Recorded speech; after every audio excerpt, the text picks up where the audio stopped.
când oamenii au luat în ziua de Paște un steag alb, cruci, icoane, frumos să treacă în România, eu așteptat și eu măcelări pe toți, eu împușca pe toți.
Iată, dragii mei, că ne vedem iarăși să continuăm ce am început.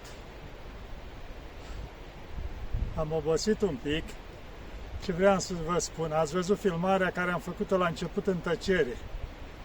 Exact de acolo de jos, de unde pornește cărarea spre chilia Sfântului Mare Mucenic Artemie. Prima chilie care am făcut-o, care am construit-o cu ajutorul Sfântului și a Maicii Domnului.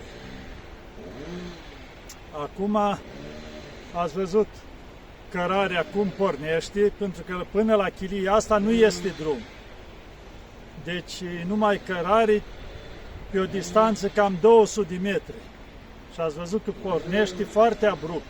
Acum sunt făcute câteva trepte de beton. La început nu exista nimic, era pădurii, totul pe aici. Atunci am deschis pentru prima dată cărarea. Pornește chiar de la Biserica Mare de undeva și o să continuăm pe cărare încetul și o să vă vorbesc din mers, așa, cu pauze, încetul cum o să pot. Pentru că deja aici s-aude o drujbă, mai în vale, mai lucrează părinții pe aici prin schid și s-aude un pic mai greu. Și de asta o să încerc să urcăm la deal spre cărare și o să povestesc despre chilia Sfântul Artemie. Cum am început aici, cu începutul, cum se spune. Da, deci vom continua. Așa, vedeți cărarea, uitați aici că e Biserica Mare, că noi deja am pornit de la nivelul ei, dar acum am urcat un pic mai sus. Și așa, cărarea, ce vedeți acum, copaci fructiferi pe marginea cărării, nu exista nimic, era pădure aici tot, ăștia au fost puși mai târziu. În partea din vale, dacă vedeți, sunt chiliile care sunt jos pe partea cealaltă de pârâu a vecinilor. De asta e și mai mult un pic așa mișcare aici, că aici e zona de centru a schitului. E Biserica Mare care ați văzut-o Sfântului Mare Mucenic Dimitrie și de asta sunt mai multe chilii așa mai în apropiere. Da. Și după cum vedeți aici cărarea care urcăm la deal spre Sfântul Artemie, care nu exista la timpul, cum v-am spus, că am plecat de la Sfântul Pavel și mi-au dat chilia de aici. Deci asta în urmă cu, nu mai știu, cred că a fost undeva pe la începutul lui 97. Exact în ianuarie mi-au aprobat chilia Sfântului Artemie, mănăstirea, după cum v-am spus, și am venit aici. Așa, nu mai rețin, prin ianuarie, și am mai luat un părinte român cu mine, care a vrut să vină atunci, și să încercăm împreună. Bineînțeles, părintele care a venit nu sta mult, după ce am venit, o sta vreo săptămână și a renunțat, după aia iarăși a mai venit de mai multe ori, dar până la urmă el a plecat, nu a stat. Și cărarea asta, după ce am descoperit așa locul că se poate face cărarea asta, am început să curăț aici, să curăț copaci, să curăț tot. Acum o vedeți așa ca săpată, nu exista nimic. Deci am săpat ce am putut, am făcut și pe parcurs, pentru că după aia s-au mai adus materiale și cu diferite animale, cu catâri, la deal în anii încoace, așa până recent, s-o și săpa mai mult. Și de asta se vede așa cât de cât. Deci acum să continuăm mai departe. Am venit aici, știți ce am găsit? La Sfântul Artemie era tot o ruină. Rug tot crescut, casa era, să zicem așa, înnăruită, chiar în locul bisericii, exista biserica cumva și acoperișul, dar tot găurită, năruită, chiar un copac creștea din altarul bisericii. Ei, și după ce am ajuns la locul ăsta, zic să vedem ce putem face, să stăm aici. Era iarnă, era frig și doar era așa ca o cămăruță din carton, din placaj din ăsta făcută. Și ce am făcut atunci? Am găsit o sobiță metalică care am pus în camera aceea și am făcut din câteva scânduri acolo, pus pe câteva lemne, așa un fel de pat, să zicem. Și acolo a fost prima cămăruță, unde am stat eu și cu părintele, care au mai stat și el perioade. Deci era frig, iarna, zăpadă, acolo nu exista niciun gemuleț, era cumva cămăruța aia sub stâncă făcută așa. Era un frig și o umezeală și făceam foc în soba aceea, deci se încingea tare soba ca să încălzim, deci pe o parte, partea care stăteai spre sopă te prăjeai, pe partea cealaltă înghețai, trebuia tot să te întorci pe o parte pe alta. Că nu vă gândiți că era o cameră mare, o cămăruță mică, abia încăpeai acolo. Așa, mai fac o mică pauză, am obosit, că e greu la deal. Și, după cum vă spuneam, ia să încerc eu să pun așa, să fixez telefonul, că aici mi se pare un loc destul de plăcut așa, să mai stăm, să mai vorbim un pic. Mai aproape spre chilie suntem.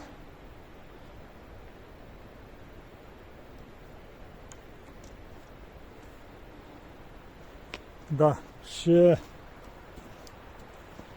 ca să mă și vedeți,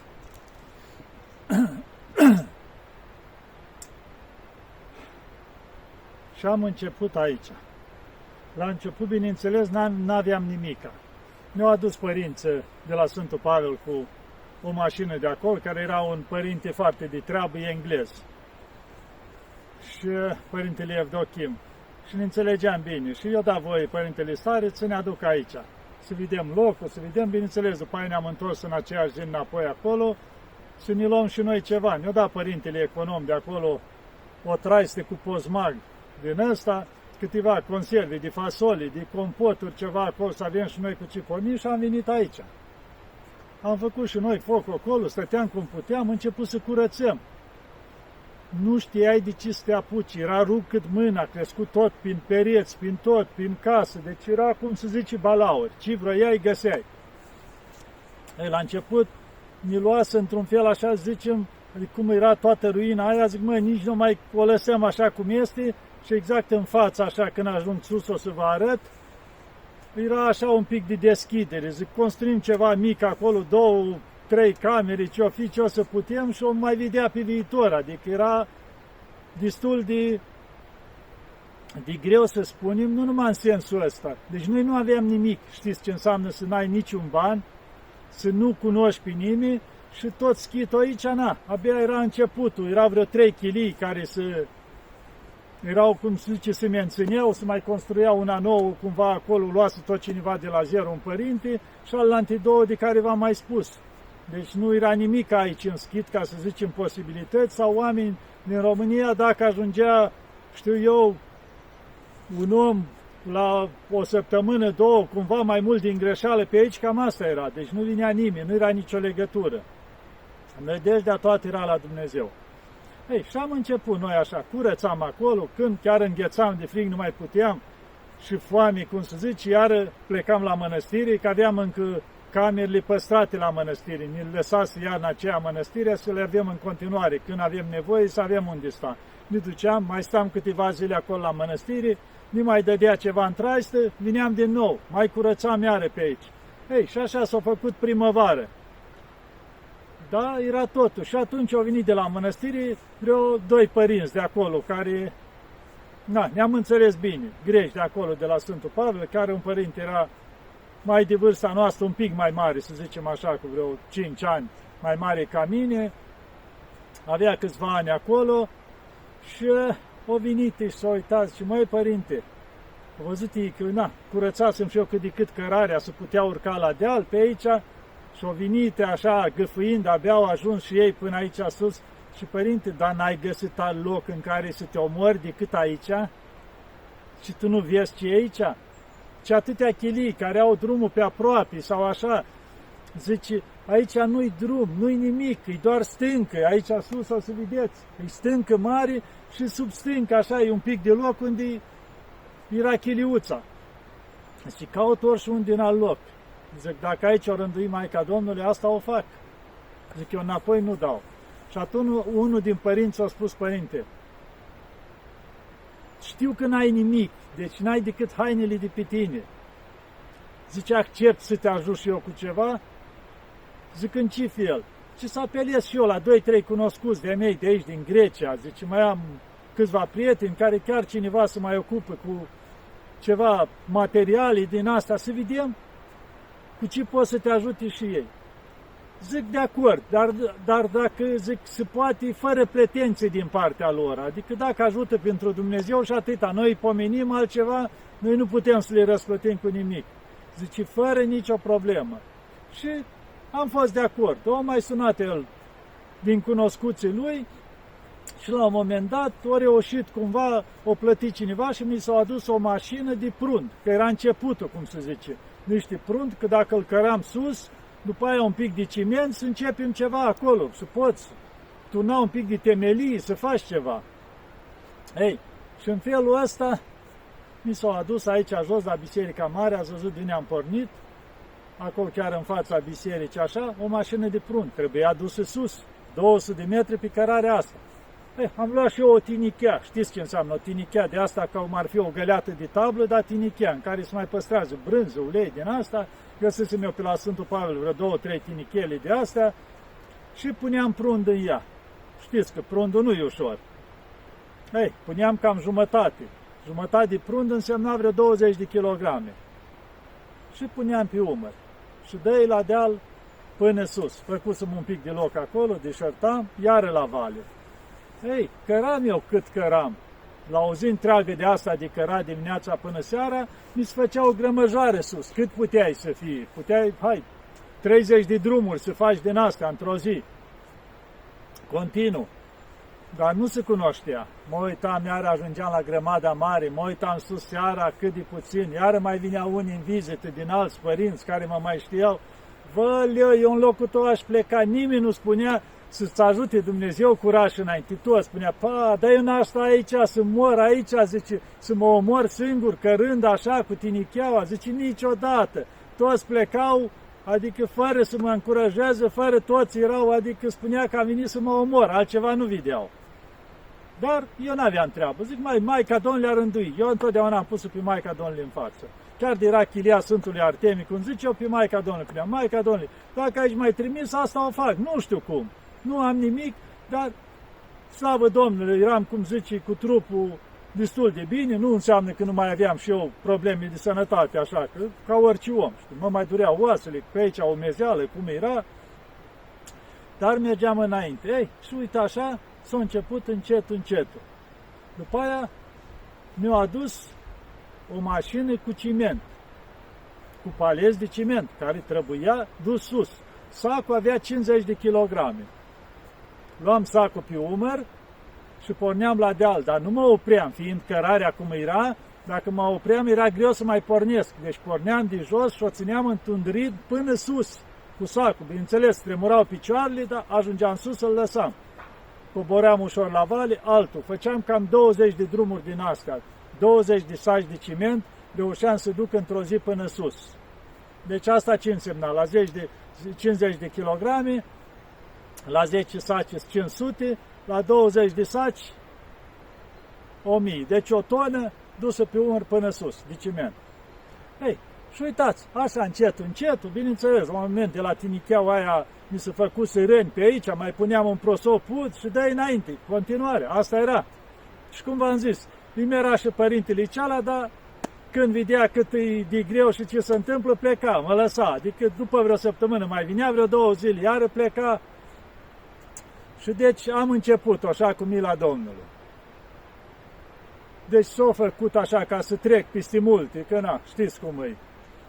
Și s-a făcut, cum se zice, era vară cald și univa de la Chilii, o să vă arăt la 100 de metri mai în pădure, acum ai făcut o mică căsuță acolo, am curățat câțiva copaci, așa vreo 3 metri pătrați roată și un frate american de la Sfântul Pavel, despre care v-am mai vorbit, că a avut grijă și de bătrânul neofit, așa, avea un cort din cât vinise el din America, așa, un cort puteau încăpea și 2 persoane, să zicem așa. Și mi-a dat cortul ceala și l-am fixat acolo și dormeam în cortul ceala. Deci primul an, ca să spun, până toamna, târziu, până o da frigul, am dormit în cortul ăla. Și îmi plăcea că era frumos. Deasupra cortului aveam plasă, cum se zice. Și puteam pune și pentru ploaie. Nu mă agățeam ceva așa, era în 4 colțuri, se prindea cu ceva și ținea când era nevoie dacă ploua. Iar în rest priveam cerul. Până adormeam, mă uitam la stele, frumos. Era adică o frumusețe. Bineînțeles, mai treceau animalele, un porc sălbatic, o vulpe, un șacal, roată, nu era o problemă. S-o obișnuise cu mine acolo. Ei, și acolo stăteam. Și am început ușor, cum v-am zis așa, după aia am început să mai aducem, să ne mai aducă, cum se zice, tot părintele ăla, încercând și el, săracul, pe la cunoscuți, câteva scânduri, câteva bârni, ce s-au putut acolo, ce putea și el o mai apelat și încetul mi s-a adunat aici, fără să am nimic, bani, fără nimic, doar nu era telefon, nu aveam nimic ca să spun, doar mă trezeam că vine mașina și uite, v-am adus lucrurile astea, bun. Așa s-a început încetul prima fază. După aia am zis eu, măi, am toate astea, nu pot să nu curăț casa. Și atunci am început să dărâm toate zidurile alea. Erau făcute din ce au avut părinți înainte aici pe loc, fiind greu de adus aici sus, au pus o piatră, un pic de pământ, o bucăță de lemn, iar o piatră, o amestecat de toate. Zidurile erau făcute dintr-o amestecătură, din pământ, piatră, lemn, surceli, ce au avut ca să facă zidurile. Așa se făcea. Și după aia bârnile deasupra au tăiat niște castani, le-au pus și ei acolo, așa era construită vechea. Ei, am curățat totul și au avut așa sub biserică și o parte de chilie, au avut și ca o de beci. Acum am curățat noi atunci, s-au năruit toate acolo, s-au nivelat toate. Și atunci am încercat noi așa să zicem temelia care era, cum se spune așa, să o mai întărim cu o leacă de beton, pe margine așa, ca să fie destul de tare, cum era din piatră, cum era înainte, am întărit-o așa, și la urmă am turnat o placă pe ea.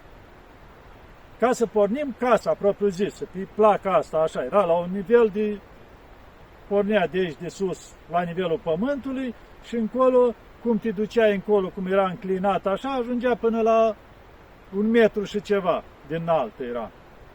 Ei, și am turnat acolo și am început. Ușor, ușor. Și cum v-am zis, ce făceam? Deci ziua lucram la toate astea. Dar seara, când se mai putea, la lampă, la ce se mai putea, sau dacă cât a fost perioada și mai îngăduia la Sfântul Pavel să mai stăm câte o zi, două, împleteam metanii și învățasem să împletesc, atunci mai nou apăruse cruciulițe din material, așa, și împleteam tot timpul din asta. Și combinam munca fizică cu împletitul, că astea le mai vindeam pe la mănăstiri și puteam și noi să mai câștigăm câte un ban, să ne cumpărăm ceva de mâncare, să, cum se zice, ce era nevoie, cât de cât, că nu mai puteam acum, nici eu tot, cum se zice, să aștept. Făceam tot ce ținea așa. Între timp au trecut câteva luni, fratele meu, care și el călugăr aici, era tot la o chilie aici cu un părinte mai bătrân, care stătea singur, un părinte. Și atunci zice, măi, hai că vin și eu acolo, mă primești? Zic, hai, vină, cum să nu? Și atunci au venit și el. Bineînțeles, stătea tot acolo, el mai picta, că și el a pictat o perioadă, mai picta câte o icoană ca să avem câte un ban. Iar eu mă ocupam aici de ce ținea munca fizică, cum se zice. Dar la un moment dat, știu că tot cărând și lucrând, pentru că și forțam, l-am plătit din asta, căram materiale, forțam mâinile peste măsură, mâna stângă, de la cot încoace, aș putea spune că aproape paralizat. Era ca moartă, o ridicam cu mâna asta la întâi, nu mai aveam nici să strâng pumnul, nimic, era așa. Și atunci un pic așa m-am îngrijorat, să spunem, măi, gata, nu o să mai pot munci cu ea, adică gata. Și atunci am renunțat o perioadă, vreo 2 săptămâni, la munca fizică, fără să mai folosesc mâna stângă deloc. Și zic, Maica Domnului, cum știi tu? Ei, după vreo 2 săptămâni și-o revenit la loc. Și ușor, ușor mi-a revenit puterea și am putut munci în continuare. Deci să depășesc un pic rezistența care o aveam. Muncisem cam prea mult. Și de asta, deci nu mai rezistase și organismul, să zicem. Ei, și după aia, ușor, ușor, am continuat. Între timp, mai venise chiar 2 frați, tot de-ai mei, frați de trup din țară, care erau așa, au reușit să iei, cum era cu viza, cu greu atunci, să vie să ne ajute și ei. Și am început să ridicăm chiliuța.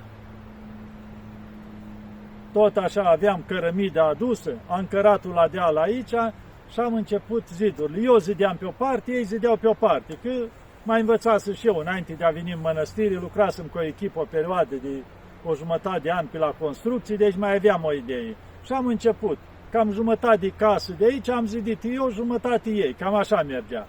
Și am reușit până toamna, să spunem așa, până o veni frigul, să o acoperim și chiar să facem câte o sobă în fiecare cămăruță. Am făcut 3 camere pentru început și bisericuța, micuță, așa, o să vedeți. Asta a fost pentru început să avem unde sta și chiar când o da frigul, chiar nu se mai putea afară, atunci am reușit și noi să facem foc în sobe, ca să uscăm. Și sobile, după aia camerele fiind zidite proaspăt, trebuia să se usuce așa. Și în felul ăsta am putut să ne mutăm în camere. Deci a fost prima fază. Sunt multe de spus și aici, adică eu v-am spus așa pe scurt, cumva primul an. De fapt, a fost un an destul de ostenitor, să spunem așa. Muncă multă, dar era cu nădejdea la Maica Domnului. Și în felul ăsta am reușit, putem spune, ceea ce s-a făcut. Acum o să continuăm încă un pic, vă mai spun câteva lucruri, dar ca să ajungem măcar până la poartă, că după aia o să mai continuăm în următoarea filmare cam ce se întâmplă aici cu chilia, care e situația, cum am trăit noi în primii ani. O să vedeți. Încerc așa ușor, că am telefonul pus pe trebiet și încerc să nu agăț pe jos, că nu-l mai scot de aici. Vedeți acum, cărarea are trepte, atunci nu avea. Asta s-a făcut acum încet, un timp, tot pentru că mai rupt apa aici și s-a făcut ca să se poată merge mai ușor. Așa. Și bineînțeles aici s-a mai îmbunătățit acum, o să vedeți, intrarea, nu erau toate așa, astea tot în timp, încetul. Așa, uitați, așa e aici, Încercăm să mergem Caldarâmul. Aici Caldarâm se chema cărarea asta, dacă vă uitați pe jos, din pietri bătuti în pământ. Era cărarea veche, asta trecea în sus, încolo, în partea de sus a schitului și ducea până pe la Provata, ducea spre Careia încolo și era făcut în felul ăsta ca să nu rupă apa, că înainte se mai mergea și cu catârii. Și de asta era în felul ăsta. Era aici cărarea, coborea în vale, până la Biserica Mare. Aici au fost vechea cărare, dar care în timp a fost ruptă. Duce până la un punct și nu mai este. De asta eu n-am mai găsit-o și am deschis-o asta pe aici. Era aici, ca să vedeți, așa-i grădina și cu chilia Sfântului Artemie acolo. Ei, tot ce vedeți grădina aici, pizulurile astea, zidurile în vale, atunci nu exista. Deci existau, dar nu se vedea. Era rug atât de mare crescut, că noi nu știam ce e în vale. Deci era des totul peste oaltă, încât noi tot, câte un pic am început, tot să curățăm să vedem ce e în vale. Și am descoperit măslini care erau aproape uscați, ce vedeți acum, după aceea au crescut. Deci erau aproape astupați complet, nu se vedeau. Și noi tot curățam câte un pic până am descoperit ce se află în jurul chiliei. Și acum o să mergem la poartă aici. Să vedeți, acum au pus și, după cum vedeți, și poarta aici. Nu exista nimic, toate astea, zidurile. Ia să vedem dacă avem acces. Că închis împărații aici. Gata, am reușit. Acum la chilia asta e rămas fratele meu, deci el mai are încă 4 frățiori și un părinte aici care locuiesc. Și acum vedeți, aici au făcut intrarea betonată, nu exista nimic, nici zidul din stânga. Eu când am plecat, nu era nimic. Aici vedeți, în stânga, sus îi stâncă tot, așa îi stâncă tot deasupra chiliei. Și aici chiar și o cruce pusă la intrare, după cum vedeți. Și aici astea au mai adăugat ei în timp. E intrarea aici la chiliuță. Și mergem doar până aici univa și o să ne oprim. Asta o să fie, să zicem, prima fază. Ce v-am povestit până acum. Ia să încerc aici să vă mai spun câteva lucruri înainte de a încheia. Că nu vreau să depășesc nici timpul. Să rămânem întotdeauna cam la același timp când vă vorbesc. Așa. Da. Deci cam asta a fost începutul, după aia intrăm în lucruri mai și așa, să zicem, intervenția Maicii Domnului mai mari, nu când au fost și până acum, ceea ce ați văzut, am venit de la zero și Maica Domnului s-a ocupat de totul ca să facem. Dar au fost multe minuni aici, foarte multe, și data viitoare o să încerc să vă povestesc câteva din ele, cum o lucra Maica Domnului și cum ne-a ajutat aici în continuare. Da, dragii mei, ați văzut, am făcut cărarea până aici împreună. Pe cărarea asta am cărat, cum se zice, casa în spate. Asta a fost început aici, totul cu spatele. Ei, după aia o să vă mai descriu cum am reușit să avem și 2 cateri împrumutați din Iva și am mai făcut și cu ei aici parcurs, deci a doua fază, cum se zice, că o trebuit, o să mai adăugăm să facem aici. Da, dragii mei, altceva ce să vă mai spun înainte de a încheia, nu vreau să mai intru în lucrurile ce se întâmplă în lumea asta, dar e bine așa uneori să știm un pic de istorie, pentru că citeam univa, nu mai știu, ori Iorga sau altcineva spunea, zice, un popor care nu-și cunoaște istoria riscă să o repete, adică greșelile făcute în istorie, în timp. Și chiar pentru că mi-e drag așa mănăstirea Pudna, mai este acolo și corul ceala care în apropiere, din Bucovina, de acolo, cum zice, din Vicovul de sus de acolo, a lui Ștefan Noioșteni. Și mai ascultam așa câte o cântare de-a lor, că mi-s dragi așa tinerii ăștia de acolo, i-am și cunoscut.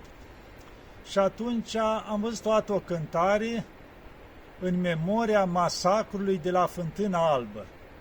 Și zic, hai să nu știam nimic, zic, să caut și eu, să citesc, să vedem ce. Da, și chiar m-a durut așa, ca spun, m-am îngrozit ce a fost acolo. Unde este Fântâna asta albă? La câțiva kilometri de granița noastră, în Bucovina din Nord, deci în Ucraina, unde e război acum. Deci asta a fost pe la 1941. Deci, după ce intrase, adică era comunismul la putere, atunci era Uniunea Sovietică, dar era republicile astea, cum ar fi Republica Ucraina, cu tare, deci s-a întâmplat acolo, putem spune că era soldați, băștinași de acolo, ucraineni, care controlau zona aceea. Și atunci, ca să nu intru eu în amănunte, cercetați, găsiți și pe Google acolo unde de la masacrul la Fântâna Albă, ce s-a întâmplat acolo, cum au fost împușcați în jur de vreo 3000 de oameni nevinovați, români de-a noștri din Bucovina din Nord. Atrași cumva în capcană, spunându-se că-s liberi dacă vor să treacă în România, doar sub motivul să vadă care nu-s de acord cu ei. Și când oamenii au luat în ziua de Paște un steag alb, cruci, icoane, frumos să treacă în România, eu așteptat și eu mă celări pe toți. Eu împușcat pe toți și după ce eu au alergat prin păduri pe acolo după ei până eu împușcat pe toți, cum zice, nu i-a iertat pe nimeni, eu băgat în gropi comuni acolo și eu așa. Deci asta nu o spun ca o plângere împotriva, să zicem, a Ucrainii sau așa, dar ca o durere la cât o tras săracii noștri români din Bucovina din Nord. Ați înțeles? Și vreau să ajung univa cu asta. Bineînțeles, mai recent știm din nou că li s-a interzis și chiar conducerea actuală, le-a interzis și limba română și să facă limba română în școli, adică săracii o dus greu, ca să spunem. Dar am apreciat un lucru la românii noștri. Cu toate astea, ce au trecut românii noștri, uitați acum când au venit refugiații, majoritatea sunt tot români, dar au venit mulți și ucranieni. Cu cât drag i-au primit românii noștri, nu au ținut cont de nimic, indiferent ce au fost acolo sau cum s-au purtat ei la timpul lor cu românii noștri de acolo, nu. Și chiar văzusem recent la mănăstire, la duminica trecută, parcă la mănăstire la Bârsana, că chiar slujba au făcut o jumătate în ucraniană doar pentru ucranienii care erau, că românii din Bucovina din Nord știu românește, dar pentru ucranieni, au zis și în ucraniană ca să înțeleagă și ei limba, adică cumva să-i bucure cumva, pentru că oamenii simpli nu-s vinovați, indiferent câți români, câți din Ucraina, cât de unii sunt, oamenii simpli nu. Interesele mari sunt în altă parte, că mă uitam, că am mai discutat așa și mai cunoaștem și noi, cum se zice, familii cu tare, majoritatea care au venit sunt numai femeile și copiii. Și zic, bărbații unii sunt. Păi zice, au vrut și ei să vină săraci, dar la granița acolo în Ucraina, opriți, întorși înapoi și zice, am luat legătura cu ei, ne-au mai spus, zice, ni s-au luat buletinele, ni s-au dat câte o armă în mână și băgați în față să lupte. Adică am putea spune un fel de carne de tun.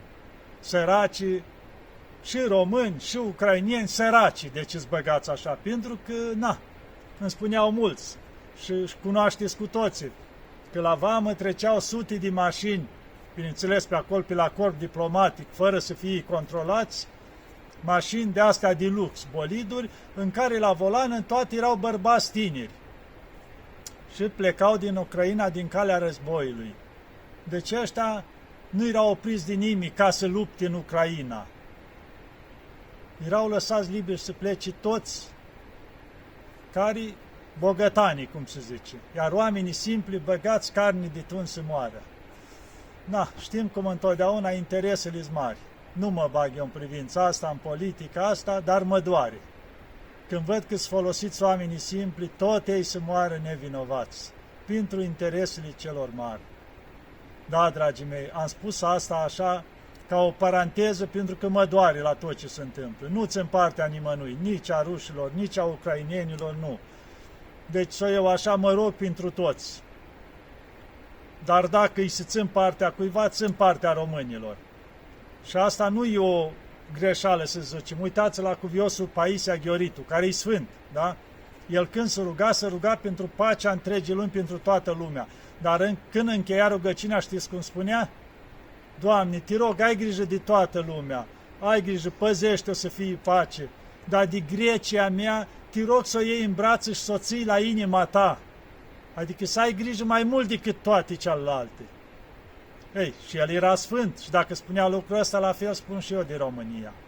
Când mă rog la Maica Domnului, să o aibă în pază și în grija ei. Mă doare pentru români și de asta întotdeauna am recomandat ca românii să nu intre în război.